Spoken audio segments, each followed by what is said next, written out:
साथियों नमस्कार, स्वागत है आप सभी का उत्कर्ष परिवार में।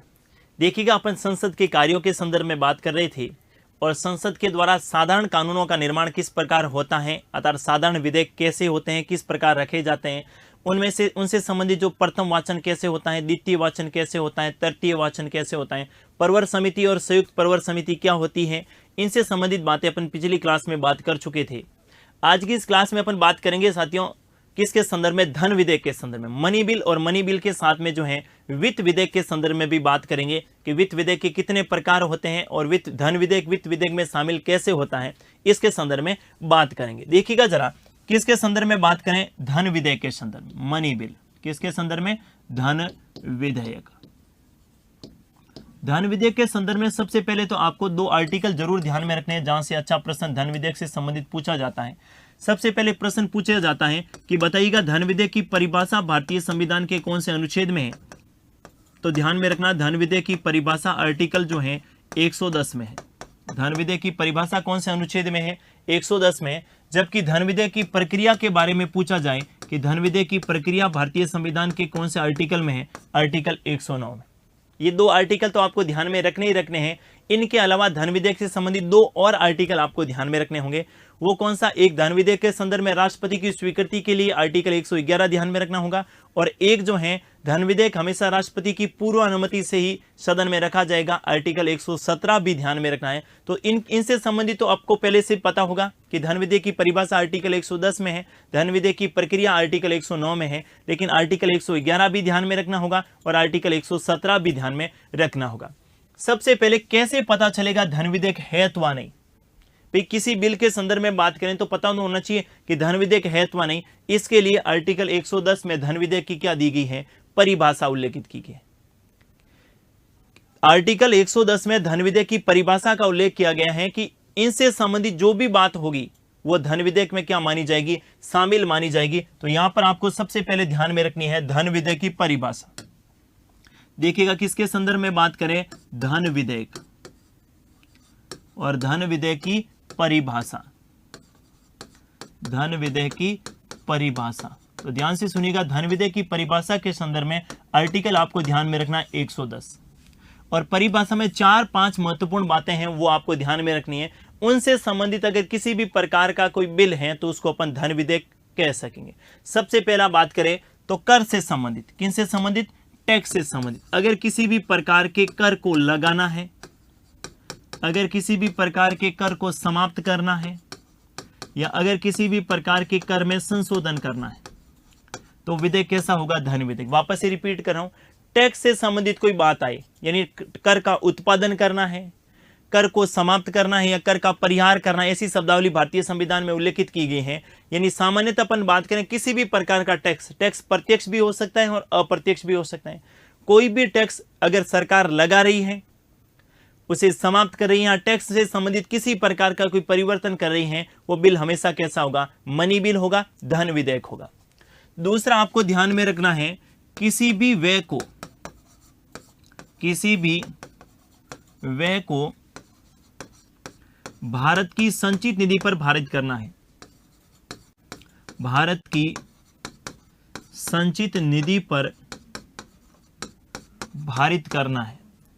किसी भी व्यय को अगर भारत की संचित निधि पर भारित करना है तो वो बिल कैसा होगा, धन विधेयक हो। देखिए 3 प्रकार की निधियां होती हैं। आर्टिकल 266 में संचित निधि का उल्लेख किया गया है और संचित निधि पर संसद का नियंत्रण रहता है। आर्टिकल 267 में आकस्मिकता निधि का प्रावधान किया गया है और उस पर राष्ट्रपति का नियंत्रण रहता है। और तीसरी जो है वो कौन सी है, लोक लेखा निधि, जिसमें जो सरकारी कर्मचारियों का जो पीएफ होता है, भविष्य निधि है, वो लोक लेखा निधि में क्या रहता है, जमा रहता है। अगर किसी भी व्यय को संचित निधि पर भारित करना है, एक तो होता है संचित निधि से व्यय और एक होता है संचित निधि से भारित व्यय। अब दोनों में क्या फर्क है, ध्यान से सुनिएगा। एक तो होता है संचित निधि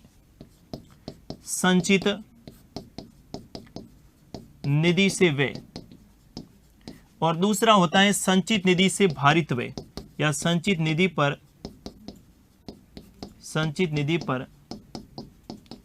भारित व्यय। इन दोनों में क्या फर्क हो, ध्यान से सुनिएगा। ऐसा व्यय जो संचित निधि से व्यय हो रहा है उस पे सदन में चर्चा भी हो सकती है और उससे संबंधित मतदान भी हो सकता है। लेकिन ऐसा व्यय जो संचित निधि पर भारित व्यय है उस पर केवल सदन में क्या हो सकती है, चर्चा हो सकती है, मतदान नहीं हो सकता। क्या नहीं हो सकता, मतदान नहीं हो सकता। ऐसा व्यय जिस पर मतदान नहीं हो सकता उसे अपन संचित निधि पर भारित व्यय कहते हैं, और ऐसा व्यय जो है तो संचित निधि से लेकिन उस पर चर्चा और मतदान दोनों हो रहा है वो क्या होगा, संचित निधि से व्यय। अगर कोई व्यय जो पहले से संचित निधि से व्यय था और उसको अगर भारित व्यय करना है तो वो बिल कैसा होगा, मनी बिल होगा, उसे अपन क्या कहेंगे, धन विधेयक कहेंगे। तीसरा आपको ध्यान में रखना है कि भारत की संचित निधि से या भारत की आकस्मिकता निधि से, आकस्मिकता निधि, संचित निधि या आकस्मिकता निधि से किसी भी प्रकार का व्यय करना है, किसी भी प्रकार का क्या करना है, व्यय करना है। उनसे संबंधित अगर कोई बिल है तो वो कौन सा बिल होगा, मनी बिल होगा। इनके बाद नेक्स्ट आप ध्यान में रखने हैं कि भारत की उधार से संबंधित, यानी भारत किसी भी दूसरे देश से उधार ले रहा है या भारत किसी दूसरे देश को उधार दे रहा है, इस प्रकार का बिल भी कैसा होगा, मनी बिल होगा, धन विधेयक होगा। भाई ऐसे बहुत सारे भारत के पड़ोसी देश हैं छोटे छोटे जिनको भारत समय समय पर उधार देता है, और भारत जो है विश्व के बहुत सारी ऐसी अर्थव्यवस्था जिनकी मजबूत स्थिति है उनसे समय समय पर उधार भी लेता है। कोई भी ऐसा तो संसद की स्वीकृति तो आवश्यक होगी ना, तो ऐसा बिल जो उधार से संबंधित है, उधार लेना है या उधार देना है, उसको क्या कहेंगे अपन, धन विधेयक कहेंगे। और लास्ट आप ध्यान में रख सकते हैं ऐसा व्यय जो भारत की संचित निधि, भारत की संचित निधि या भारत की लोक लेखा निधि, संचित निधि या भारत की लोक लेखा निधि, और इन लोक लेखा निधि और संचित निधि से केंद्र और राज्यों के बीच में, केंद्र और राज्यों के बीच में धन का क्या करना है, धन की अभिरक्षा से संबंधित, धन की अभिरक्षा से संबंधित कोई बिल है तो उसको अपन क्या कहेंगे, मनी बिल कहेंगे, उसे अपन धन विधेयक कहेंगे।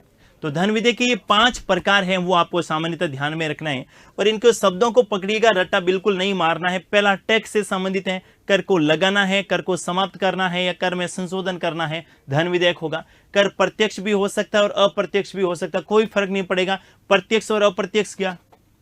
ऐसा कर जो सीधा जनता से वो सीधे तौर पर वसूला जाता है, जैसे इनकम टैक्स, कैसा कर है, प्रत्यक्ष कर।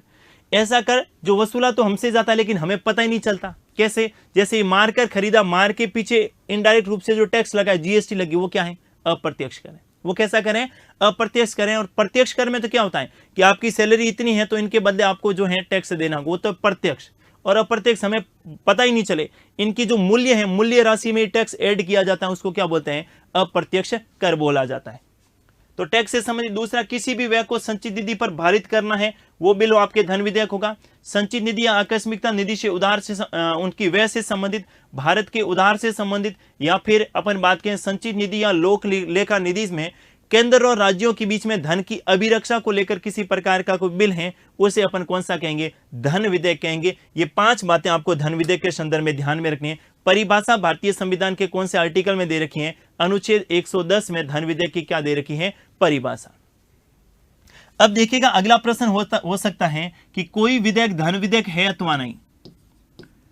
कोई विधेयक धन विधेयक, कोई विधेयक धन विधेयक है अथवा नहीं, धन विधेयक है अथवा नहीं, इसका निर्धारण किनके द्वारा किया जाता है, इनका निर्धारण। कोई विधेयक धन विधेयक है अथवा नहीं, इनका निर्धारण किनके द्वारा किया जाता है, तो आपको ध्यान में रखना है, लोकसभा अध्यक्ष। कोई विधेयक धन विधेयक है अथवा नहीं, इसका निर्धारण किनके द्वारा किया जाता है, लोकसभा अध्यक्ष। लोकसभा अध्यक्ष को कैसे पता चलेगा, लोकसभा अध्यक्ष को परिभाषा दे रखी ना आर्टिकल 110 में। लोकसभा अध्यक्ष उसको देखेगा कि है तो आय व्यय और राजस्व से संबंधित, और आय व्यय और राजस्व से संबंधित है और साथ में धन विधेयक की परिभाषा में शामिल है, तो ऐसे विधेयक को क्या कहेगा, ये तो कैसा विधेयक हो गया आपके, धन विधेयक। कोई विधेयक धन विधेयक है अथवा नहीं है, इसका निर्धारण किनके द्वारा किया जाता है, लोकसभा अध्यक्ष। और लोकसभा अध्यक्ष ने किसी विधेयक को धन विधेयक बता दिया है, मतलब उन्होंने जो निर्णय दे दिया है वो अंतिम निर्णय होगा। लोकसभा अध्यक्ष के निर्णय को किसी भी न्यायालय में चुनौती नहीं दी जा सकती। किसके संदर्भ में? इस धन विधेयक के संदर्भ में। ध्यान से सुनिएगा, धन विधेयक के संदर्भ में, धन विधेयक के संबंध में, धन विधेयक के संबंध में लोकसभा अध्यक्ष, धन विधेयक के संबंध में लोकसभा अध्यक्ष द्वारा जो निर्णय दिया गया है, जो निर्णय दिया गया है वो अंतिम निर्णय होगा, वो अंतिम निर्णय होगा। उसे किसी भी न्यायालय में चुनौती नहीं दी जा सकती, उसे किसी भी न्यायालय में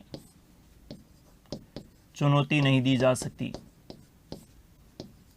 नहीं दी जा सकती। ये भी आपको ध्यान में रखना है। लोकसभा अध्यक्ष ने किसी बिल को मनी बिल बता दिया है तो उसे किसी भी न्यायपालिका में चुनौती नहीं दी जा सकती, क्योंकि इनके द्वारा दिया गया निर्णय कैसा होगा? अंतिम निर्णय होगा। इसको भी आपको ध्यान में रखना है। अब भाई लोकसभा अध्यक्ष ने बता दिया कि ये बिल जो है धन विधेयक है, इसे अपन मनी बिल कहेंगे। अब इनके बाद प्रक्रिया क्या रहेगी धन विधेयक की? इसका उल्लेख भारतीय संविधान के कौन से आर्टिकल में किया गया है? अनुच्छेद 109 में। तो धन विधेयक की प्रक्रिया, धन विधेयक की प्रक्रिया, और धन विधेयक की प्रक्रिया का उल्लेख संविधान के कौन से आर्टिकल में है? 109 में। धन विधेयक की प्रक्रिया में आपको 4-5 महत्वपूर्ण बिंदु हैं वो ध्यान में रखने हैं। सबसे धन विधेयक के संदर्भ में सबसे पहले जो है राष्ट्रपति से क्या ली जाएगी? पूर्वानुमति। राष्ट्रपति से पूर्वानुमति ली जाएगी। धन विधेयक के संदर्भ में सबसे पहले राष्ट्रपति से पूर्वानुमति आवश्यक है। राष्ट्रपति की पूर्वानुमति के बाद आपको ध्यान में रखना है कि धन विधेयक पहले हमेशा लोकसभा में रखा जाएगा, पहले हमेशा लोकसभा में रखा जाएगा, लोकसभा में रखा जाएगा। धन विधेयक पहले हमेशा लोकसभा में रखा जाएगा। इससे पूर्व जब अपने साधारण विधेयक के संदर्भ में बात कर रहे थे तो मैंने बताया था साधारण विधेयक लोकसभा में भी रखा जा सकता है और राज्यसभा में भी, लेकिन धन विधेयक है तो धन विधेयक पहले राष्ट्रपति की पूर्वानुमति की आवश्यकता होगी और धन विधेयक को पहले हमेशा लोकसभा में रखा जाएगा। ये तो हम सब ने पहले से भी पढ़ा है कि धन विधेयक लोकसभा में रखा जाएगा, लेकिन कथन और कारण का प्रश्न ये पूछ ले कि धन विधेयक को लोकसभा में ही क्यों रखा जाता है, या धन विधेयक के संदर्भ में लोकसभा को ज्यादा शक्तिशाली या ज्यादा शक्तियां प्रदान क्यों की गई, इसके पीछे कारण क्या है? ध्यान से सुनिएगा। मैंने कहा धन विधेयक जो है होता है ये या तो किससे संबंधित होता है? कर से संबंधित, या किन से संबंधित होता है? संचित निधि से संबंधित, या किन से संबंधित होता है? उधार से संबंधित, या फिर अपन बात करें किसी भी लोक लेखा निधि से संबंधित।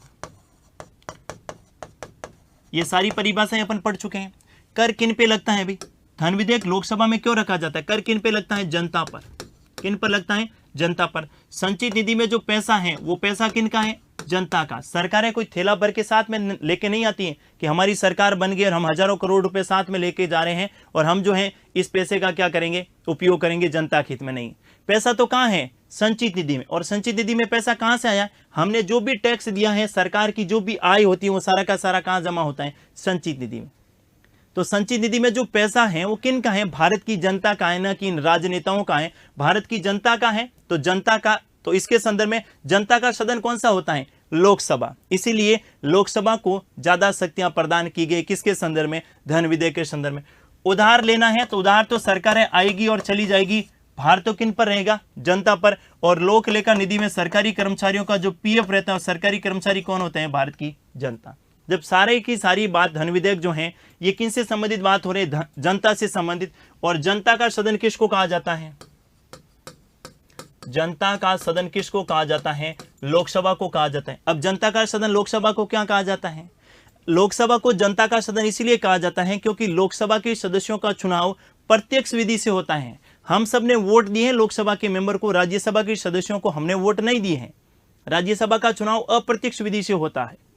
कैसे विधि से? अप्रत्यक्ष विधि से, जिसमें जो है संबंधित राज्य की विधानसभा के निर्वाचित सदस्य क्या लेते हैं? भाग लेते हैं। जबकि लोकसभा का चुनाव प्रत्यक्ष विधि से होता है। जनता वैसंग मताधिकार के आधार पर भाग लेती हैं, वोट देती हैं, उन्हें चुनती हैं और सदन में भेजती हैं ताकि जनता के हितों की क्या की जाए, रक्षा की जाए। और जनता के हित जब धन से संबंधित आएंगे तो पहले बिल हमेशा कहां रखा जाएगा, लोकसभा में, और लोकसभा को ही ज्यादा शक्तियां प्रदान की जाएगी। मैं कह रहा हूं कारण पता होना चाहिए। कारण अगर पता है तो ही इस प्रकार के प्रश्न, कथन और कारण के अच्छे प्रश्न बनते हैं, उसको अपन हल कर पाएंगे। नहीं तो अपन को ये तो खूब पढ़ा है कि धन विधेयक पहले लोकसभा में रखा जाएगा, लोकसभा में रखा जाएगा, लेकिन लोकसभा में क्यों रखा जाएगा, इसके पीछे कारण क्या है कि सारा जनता से संबंधित है और जनता का सदन कौन सा है, लोकसभा है, इसीलिए धन विधेयक हमेशा लोकसभा में रखा जाएगा।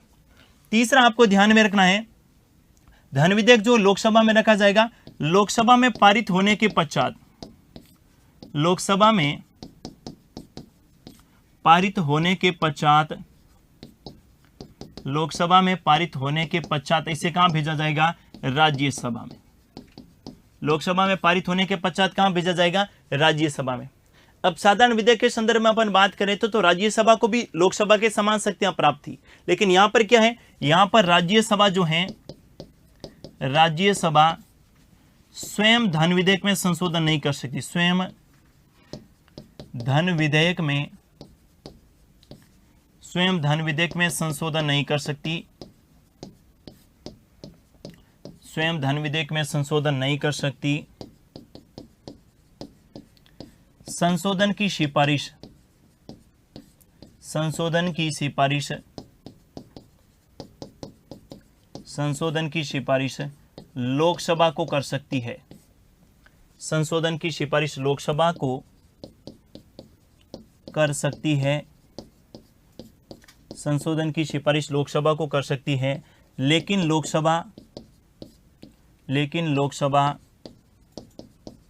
संशोधन को माने या नहीं माने जरूरी नहीं है, लेकिन लोकसभा संशोधन को माने या न माने, माने या न माने जरूरी नहीं है। संशोधन को माने या नहीं माने जरूरी नहीं है, यह भी आपको ध्यान में रखना है। क्या ध्यान में रखेंगे, राज्यसभा स्वयं धन विधेयक में किसी प्रकार का संशोधन नहीं कर सकती। संशोधन तो कौन करेगी, लोकसभा करेगी, लेकिन राज्यसभा संशोधन की सिफारिश लोकसभा को कर सकती है।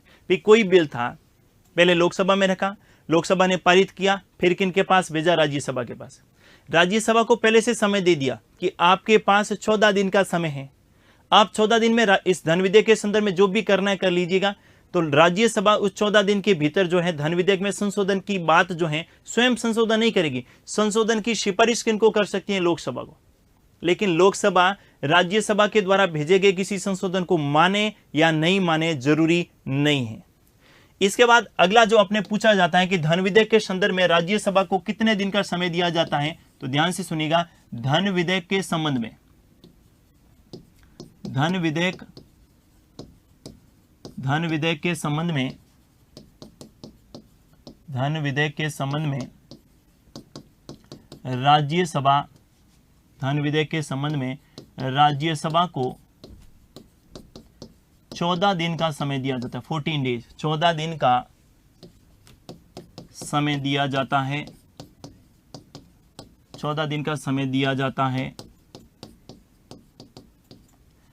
अगर राज्यसभा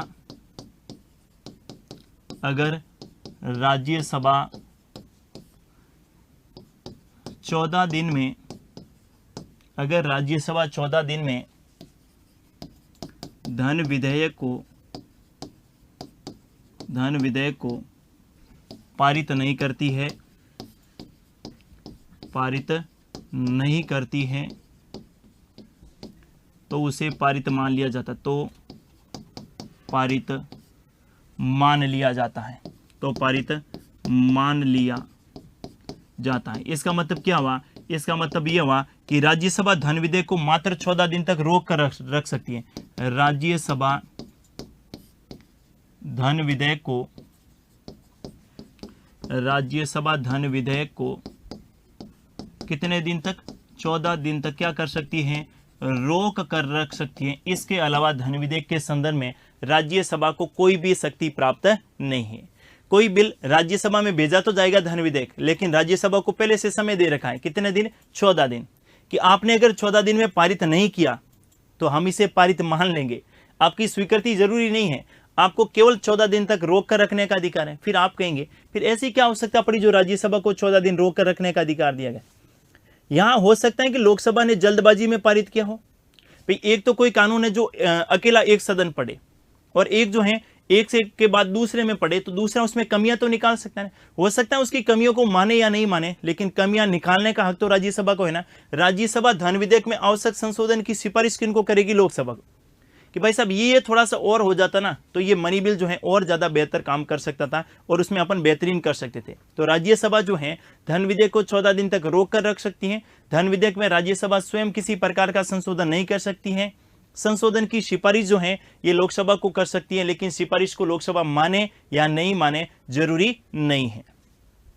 नेक्स्ट आपको क्या ध्यान में रखना है? राष्ट्रपति के संदर्भ में, यानी धन विधेयक को पहले लोकसभा में रखा गया, लोकसभा में पारित होने के बाद राज्यसभा में, और राज्यसभा में पारित होने के बाद कहां आएगा? राष्ट्रपति के पास। कोई बिल जब धन विधेयक है और वो राष्ट्रपति के पास आता है तो राष्ट्रपति धन विधेयक को पुनर्विचार के लिए नहीं भेज सकता। ध्यान से सुनिएगा, राष्ट्रपति धन विधेयक को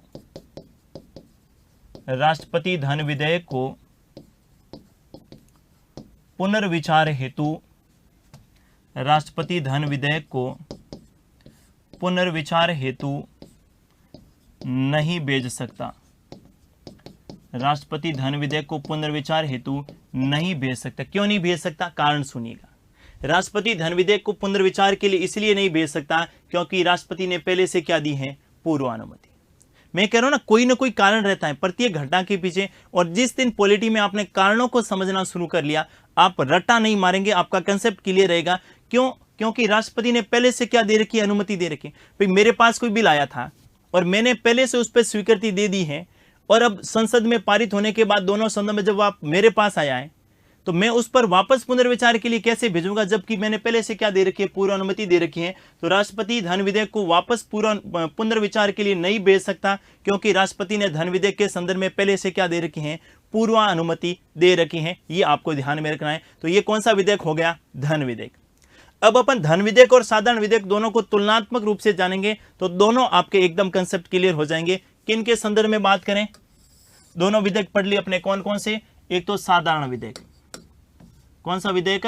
साधारण विधेयक। साधारण विधेयक। और साधारण विधेयक का उल्लेख भारतीय संविधान के कौन से आर्टिकल में है? आर्टिकल 107 में।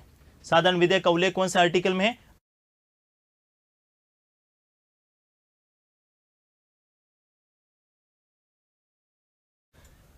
और दूसरा जो रहता है वो है धन विधेयक। दूसरा कौन सा? धन विधेयक। और धन विधेयक के संदर्भ में मैंने आपको दो आर्टिकल बताने की बात की थी, ध्यान रखने की। एक तो आर्टिकल 109 जिसमें धन विधेयक की प्रक्रिया दे रखी है, और दूसरा कौन सा ध्यान में रखेंगे? आर्टिकल 110 जिसमें धन विधेयक की क्या दे रखी है? परिभाषा। ठीक है, पहले तो आर्टिकल ध्यान में रखने। अब देखिए जरा, सबसे पहले धन विधेयक के संदर्भ में बात करें। साधारण विधेयक के संदर्भ में आपको ध्यान में रखना है, साधारण विधेयक संसद के किसी भी सदन में रखा जा सकता है। संसद के किसी भी सदन में, किसी भी सदन में रखा जा सकता है। साधारण विधेयक संसद के किसी भी सदन में रखा जा सकता है। दूसरा आपको ध्यान में रखना है कि साधारण विधेयक किसी भी सदस्य के द्वारा रखा जा सकता है। साधारण विधेयक किसी भी सदस्य के द्वारा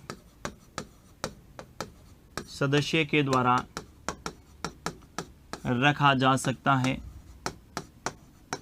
किसी भी सदस्य के द्वारा रखा जा सकता है। तीसरा आप ध्यान में रखेंगे, साधारण विधेयक में राष्ट्रपति की पूर्व अनुमति की आवश्यकता नहीं होती है। साधारण विधेयक में राष्ट्रपति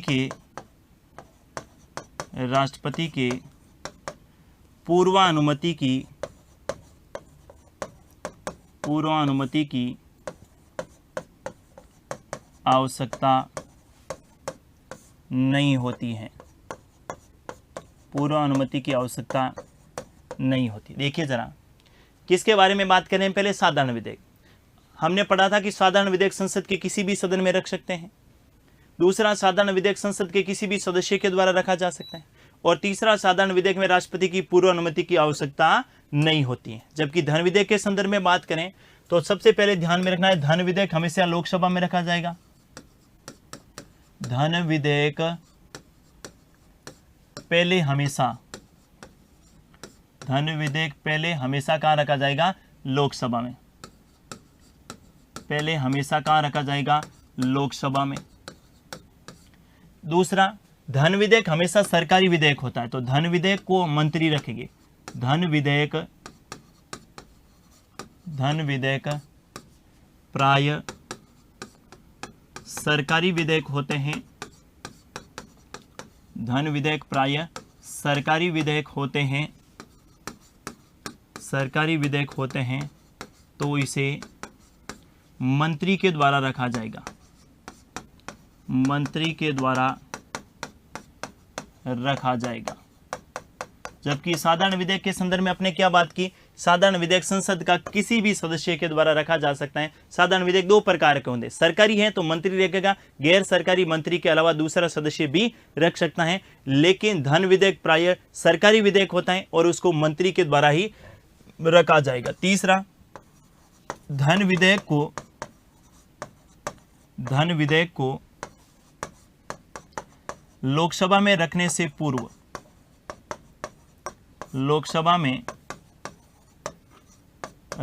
से पूर्व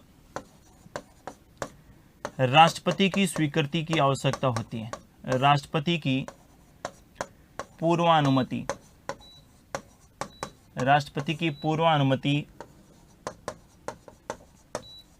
आवश्यक होती है।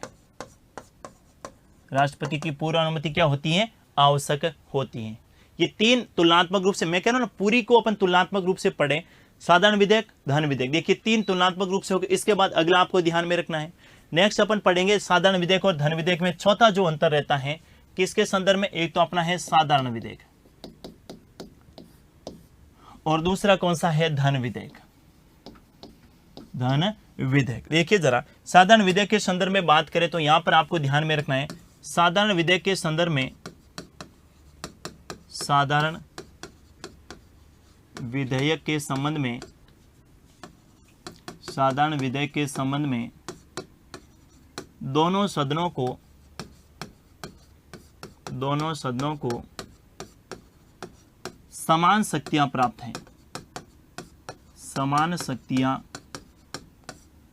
हैं। दोनों सदनों को समान शक्तियां प्राप्त है। इसका क्या मतलब हुआ कि साधारण विधेयक के संदर्भ में जो शक्ति लोकसभा को प्राप्त होगी वही शक्ति राज्यसभा को भी प्राप्त होगी।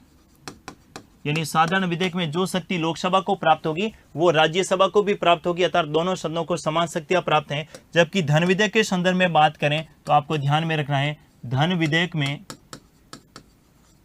विधेयक में लोकसभा को, कौन सी सभा को? लोकसभा को अधिक शक्तियां प्रदान की गई हैं। लोकसभा को अधिक शक्तियां प्रदान की गई हैं। राज्यसभा धन विधेयक को मात्र 14 दिन तक रोक कर रख सकती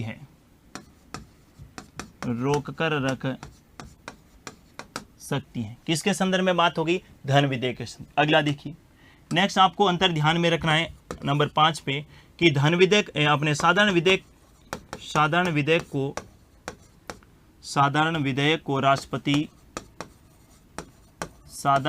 को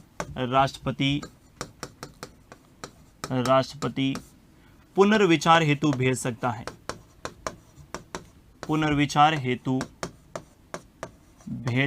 है। साधारण विधेयक को राष्ट्रपति जो है पुनर्विचार हेतु भेज सकता है, लेकिन धन विधेयक को राष्ट्रपति पुनर्विचार हेतु नहीं भेज सकता। धन विधेयक को राष्ट्रपति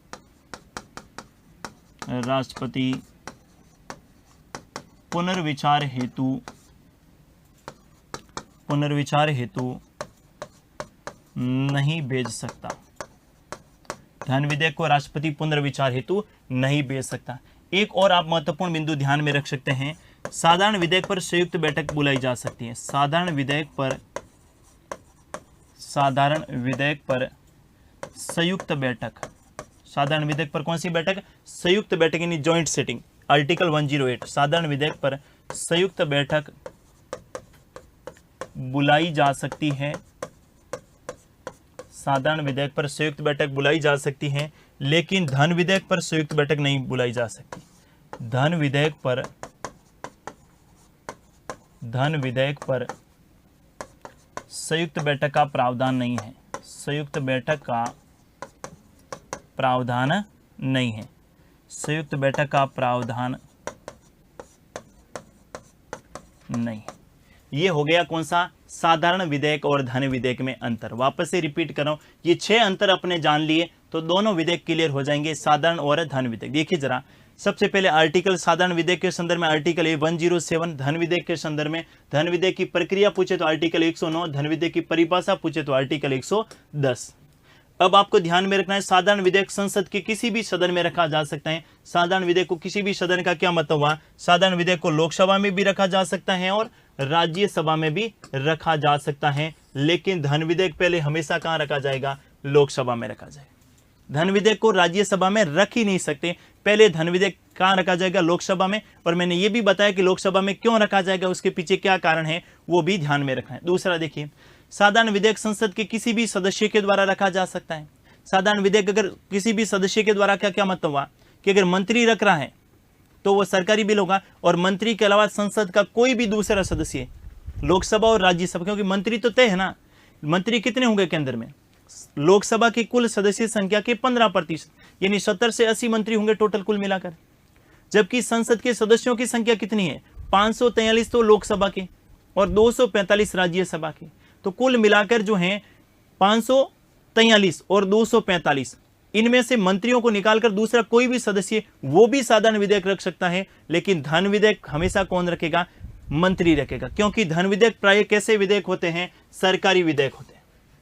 धन विधेयक कैसे होते हैं? सरकारी होते हैं, यानी साधारण विधेयक को मंत्री और दोनों रख सकते हैं, मंत्री भी रख सकते हैं और मंत्री के अलावा दूसरा कोई सदस्य भी रख सकता है, लेकिन यह प्राय किनके द्वारा रखा जाएगा? मंत्री के द्वारा ही रखा जाएगा। अगला देखिए, इनके पीछे भी कारण है, मैंने कहा ना ये मंत्री क्यों रखेगा? क्योंकि सभी प्रकार के धन विधेयक क्या होते हैं? सरकारी विधेयक होते हैं। अगला देखिए, साधारण विधेयक में राष्ट्रपति की पूर्व अनुमति की कोई आवश्यकता नहीं होती है, बाद में राष्ट्रपति की क्या लेनी पड़ती है? स्वीकृति लेनी पड़ती थी। लेकिन धन विधेयक में राष्ट्रपति लोकसभा में रखने से पूर्व राष्ट्रपति की क्या लेनी होगी? पूर्व अनुमति लेनी होगी। अगला देखिए जरा, साधारण विधेयक के संबंध में दोनों सदनों को समान शक्तियां प्राप्त हैं, यानी जो शक्ति लोकसभा को प्राप्त है वो राज्यसभा को भी प्राप्त है। लेकिन धन विधेयक के संदर्भ में राज्यसभा को मात्र कितने दिन तक? 14 दिन तक रोक कर रख सकने का अधिकार है। राज्यसभा स्वयं धन विधेयक में किसी प्रकार का संशोधन नहीं कर सकती। धन विधेयक के संशोधन की सिफारिश लोकसभा को कर सकती है, लेकिन लोकसभा सिफारिश को माने या नहीं माने जरूरी नहीं है। अगला, साधारण विधेयक को राष्ट्रपति पुनर्विचार हेतु लौटा सकता है या भेज सकता है। धन विधेयक को राष्ट्रपति पुनर्विचार हेतु नहीं भेज सकता। क्यों नहीं भेज सकता? क्योंकि राष्ट्रपति ने पहले से क्या दिए हैं? पूर्व अनुमति। अगला देखिए, यहां पर संयुक्त बैठक बुलाई जा सकती है, लेकिन धन विधेयक में संयुक्त बैठक का कोई प्रावधान नहीं है। ये दोनों आपको क्लियर हो गए, कौन कौन से? साधारण और धन विधेयक। तीसरा जो विधेयक रहता है उसे अपन बोलते हैं वित्त विधेयक। तीसरा जो विधेयक है ये वित्त विधेयक का ही पार्ट है। धन विधेयक, वित्त विधेयक। कौन सा विधेयक? वित्त विधेयक। देखिएगा, वित्त विधेयक के संदर्भ में अपन बात करें तो वित्त विधेयक को अपन 3 भागों में बांटेंगे। कितने भागों में? विधेयक, वित्त विधेयक के कितने प्रकार होते हैं? 3 प्रकार होते हैं। एक तो कौन सा? आर्टिकल 117(1), अनुच्छेद 117(1), दूसरा आर्टिकल 117(3) और तीसरा धन विधेयक। तीसरा कौन सा विधेयक? धन विधेयक। आपको यहां पर ध्यान में रखना है, प्रश्न ये पूछा जाए कि बताइएगा वित्त विधेयक के कितने प्रकार हैं? वित्त विधेयक के कितने प्रकार हैं? तो वित्त विधेयक के 3 प्रकार हैं। आर्टिकल 117(1), आर्टिकल 117(3) और दूसरा कौन सा? धन विधेयक। इसका मतलब हुआ कि सभी प्रकार के धन विधेयक, सभी प्रकार के धन विधेयक वित्त विधेयक होते हैं। सभी प्रकार के धन विधेयक क्या होते हैं? वित्त विधेयक होते हैं। सभी प्रकार के धन विधेयक कैसे विधेयक होते हैं? वित्त विधेयक होते हैं। यानी वित्त विधेयक का दायरा बढ़ाएं, ये है वित्त विधेयक। और इस वित्त विधेयक में 3 पार्ट हैं। कौन कौन से? एक तो मैंने बताया कौन सा, आर्टिकल 117(1), दूसरा आर्टिकल 117(3 और तीसरा कौन सा? धन विधेयक। यानी सभी प्रकार के धन विधेयक वित्त विधेयक होते हैं, लेकिन सभी प्रकार के वित्त विधेयक धन विधेयक नहीं होते हैं। यह भी कथन और कारण का प्रश्न कई बार पूछ लिया जाता है कि बताइएगा सभी प्रकार के धन विधेयक, सभी प्रकार के धन विधेयक जो हैं ये कैसे विधेयक होते हैं? वित्त विधेयक होते हैं। लेकिन सभी प्रकार के वित्त विधेयक धन विधेयक नहीं होते हैं। क्यों नहीं होते हैं? क्योंकि वित्त विधेयक के 2 और टाइप हैं। कौन से? आर्टिकल 117(1) और आर्टिकल 117(3। इसीलिए सभी प्रकार के वित्त विधेयक धन विधेयक नहीं होते। इसको नोट कर लीजिएगा। देखिए जरा, प्रश्न हो सकता है कि सभी प्रकार के धन विधेयक, सभी प्रकार के धन विधेयक वित्त विधेयक होते हैं। सभी प्रकार के धन विधेयक वित्त विधेयक होते हैं, लेकिन सभी प्रकार के वित्त विधेयक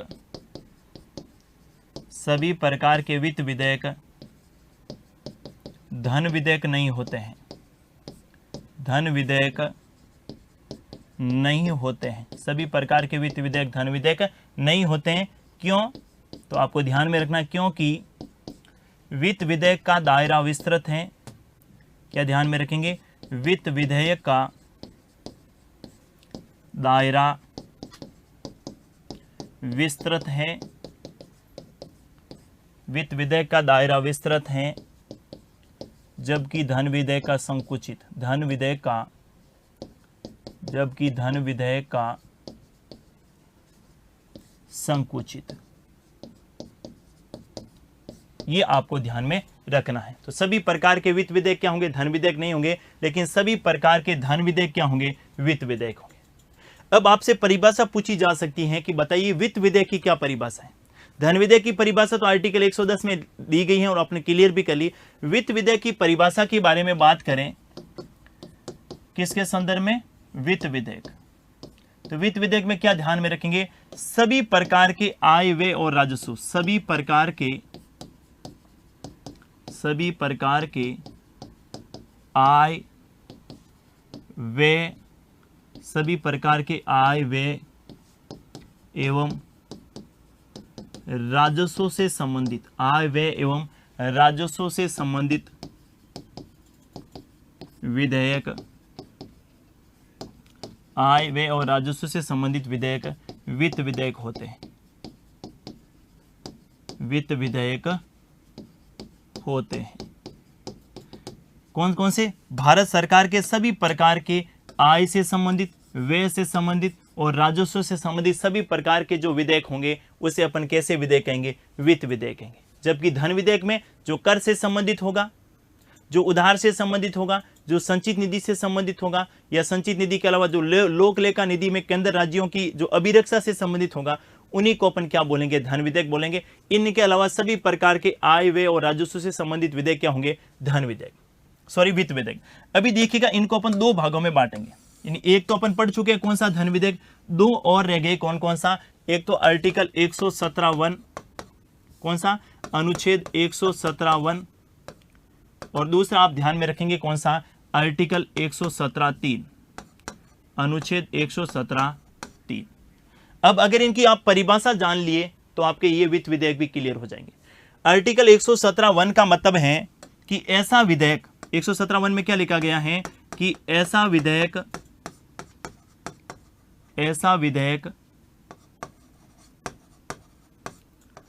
जो आय व्यय एवं राजस्व से संबंधित तो है, आय व्यय एवं राजस्व से संबंधित तो है, आय व्यय एवं राजस्व से संबंधित तो है, लेकिन धन विधेयक की परिभाषा में शामिल नहीं है। लेकिन धन विधेयक की धन विधेयक की परिभाषा में, धन विधेयक की परिभाषा में शामिल नहीं है। ऐसा विधेयक जो किससे संबंधित है, आय व्यय और राजस्व से संबंधित तो है, लेकिन धन विधेयक की परिभाषा में शामिल नहीं है, उस विधेयक को वित्त विधेयक संख्या फर्स्ट, कौन सा कहेंगे, वित्त विधेयक नंबर फर्स्ट कहा जाएगा। कौन सा, 117(1). क्या है 117(1) में, ऐसा विधेयक जो आय व्यय और राजस्व से संबंधित तो है, लेकिन धन विधेयक की परिभाषा से संबंधित नहीं है या धन विधेयक की परिभाषा में शामिल नहीं है, उसे अपन वित्त विधेयक कहेंगे। और कौन सा, 117(1). दूसरी बात करें कौन सी, आर्टिकल 117(3) में, तो आर्टिकल 117(3) में आपको ध्यान में रखना है कि ऐसा विधेयक, 117(3) में क्या प्रावधान किया गया है कि ऐसा विधेयक जो संचित निधि से संबंधित तो है, किनसे संबंधित, संचित निधि से संबंधित हैं, संचित निधि से संबंधित हैं, ऐसा विधेयक जो संचित निधि से संबंधित हैं, लेकिन संचित निधि से संबंधित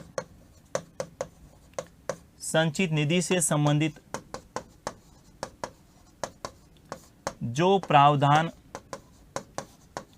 संचित निधि से संबंधित जो प्रावधान धन विधेयक में किए गए हैं, जो प्रावधान धन विधेयक में किए गए हैं, उनमें शामिल नहीं है, उनमें शामिल नहीं है। ऐसा विधेयक जो किन से संबंधित है, संचित निधि से संबंधित तो है, लेकिन संचित निधि से संबंधित जो बातें धन विधेयक में उल्लेखित की गई हैं उसमें शामिल नहीं है, तो वो कैसा माना जाएगा, वित्त विधेयक। और वित्त विधेयक में कौन सा, वित्त विधेयक यानी आर्टिकल 117(3). तो वित्त विधेयक के कितने प्रकार हो गए, 3। एक तो कौन सा, धन विधेयक, और दूसरा आर्टिकल 117(1) जो आय व्यय राजस्व से संबंधित तो हैं, लेकिन धन विधेयक की परिभाषा में शामिल नहीं है। तीसरा जो है यह है संचित निधि से संबंधित है, लेकिन संचित निधि से संबंधित जो प्रावधान आर्टिकल 110 में जो धन विधेयक की परिभाषा में किए गए हैं उनमें शामिल नहीं है, उसे क्या कहेंगे, 117(3). अब इनकी क्या प्रक्रिया रहती है, देखिए जरा इनकी प्रक्रिया के बारे में बात करें, यानी आर्टिकल 117(1) की क्या प्रक्रिया है और दूसरा आर्टिकल 117(3) की क्या प्रक्रिया है। दोनों कैसे विधेयक है, धन विधेयक। देखिए जरा धन विधेयक के संदर्भ में बात करें, दोनों धन विधेयक हैं। आर्टिकल 117(1), आर्टिकल 117(1) में क्या है कि आय से संबंधित है, व्यय से संबंधित है और राजस्व से संबंधित है, लेकिन धन विधेयक में शामिल नहीं है। लेकिन क्या नहीं है, धन विधेयक में शामिल नहीं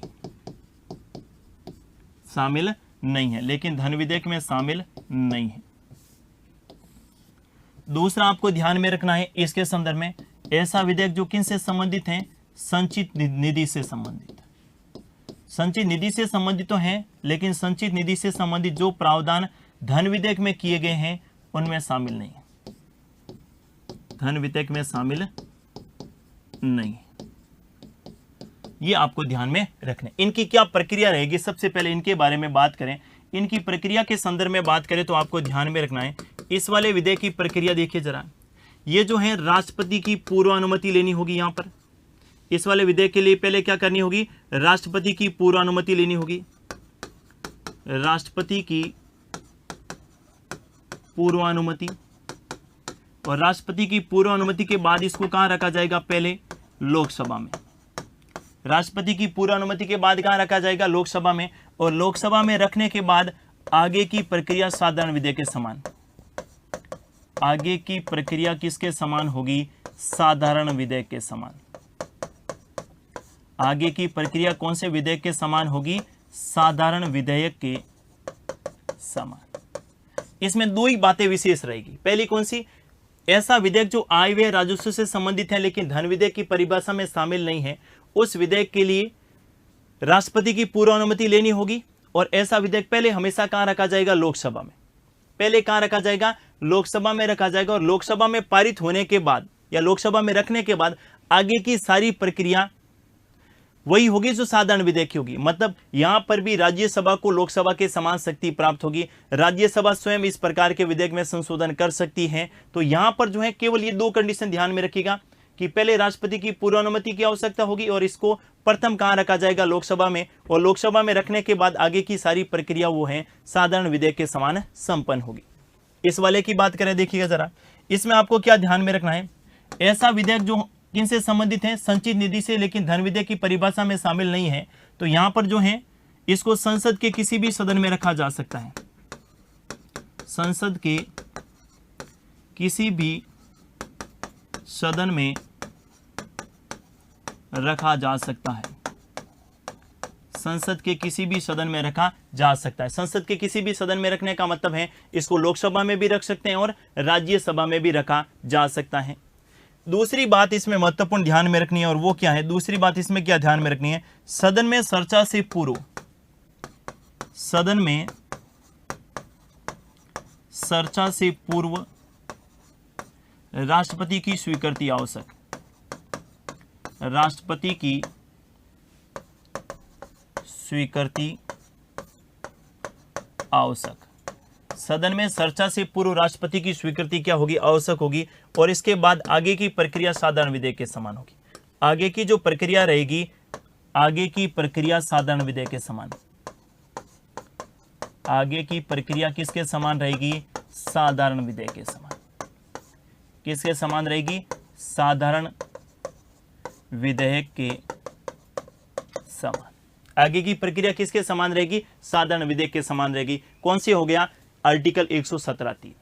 अब देखिए दोनों में तुलनात्मक रूप से बात कर लेते हैं।